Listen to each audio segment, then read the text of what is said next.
দেশের অর্থনীতিকে এগিয়ে নিতে ক্ষমতায় এলে ব্যবসায়ীদের সাথে নিয়ে ব্যবসা বান্ধব পরিবেশ নিশ্চিতের আশ্বাস দিয়েছেন বিএনপির ভারপ্রাপ্ত চেয়ারম্যান তারেক রহমান। গণমাধ্যমের স্বাধীনতা নিশ্চিতে কাজ করার প্রতিশ্রুতিও দিয়েছেন তিনি।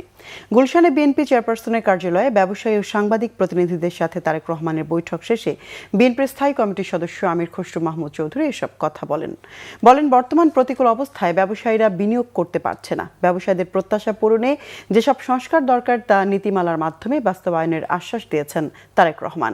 এর আগে সাংবাদিক প্রতিনিধিদের সাথে বৈঠক করেন বিএনপির ভারপ্রাপ্ত চেয়ারপারসন। গণমাধ্যমের স্বাধীনতা নিশ্চিতে কাজ করার আশ্বাস দেন। এ সময় জাতীয় প্রেস ক্লাবের পক্ষ থেকে বেগম খালেদা জিয়ার মৃত্যুতে নাগরিক শোকসভায় তারেক রহমানকে উপস্থিত থাকার অনুরোধ জানায় প্রেস ক্লাবের প্রতিনিধি দল।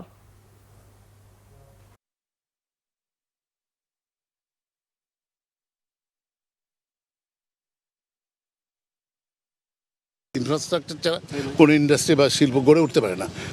কারণ ইন্ডাস্ট্রি জব ক্রিয়েট করতে পারে, এইটার ফেসিলিটেট করতে হবে, যেটা দীর্ঘদিন প্রাইভেট সেক্টরের ইনভেস্টমেন্ট স্থবির হয়েছে। সেটা আমরা বলেছি। আমরা শিক্ষা ব্যবস্থার আমূল পরিবর্তন চেয়েছি। আমরা চেয়েছি যে ব্যুরোক্রেসি যে আমাদের হয়রানি বা বিভিন্ন পলিসিগতভাবে আমরা বাধাগ্রস্ত হচ্ছি, সেটা যাতে না হয়, এটা ডিরেগুলেট করার। তো যে কটা পয়েন্ট বলছি উনি ওয়েল নোট করেছেন, এবং উনি যদি আল্লাহ তাকে রহমত করেন যে ক্ষমতায় আসে, তাহলে উনি চেষ্টা করবেন এগুলো অ্যাড্রেস করার জন্য। ব্যবসায়ীরা এই প্রতিকূল অবস্থায় তাদের ব্যবসা চালাতে পারছে না, তারা বিনিয়োগ করতে পারছে না, বিনিয়োগ বাড়াতে পারছে না। আর বাংলাদেশের ব্যবসায়ী যদি বিনিয়োগ না করে, বিদেশিরা এখানে কিভাবে বিনিয়োগ করবে?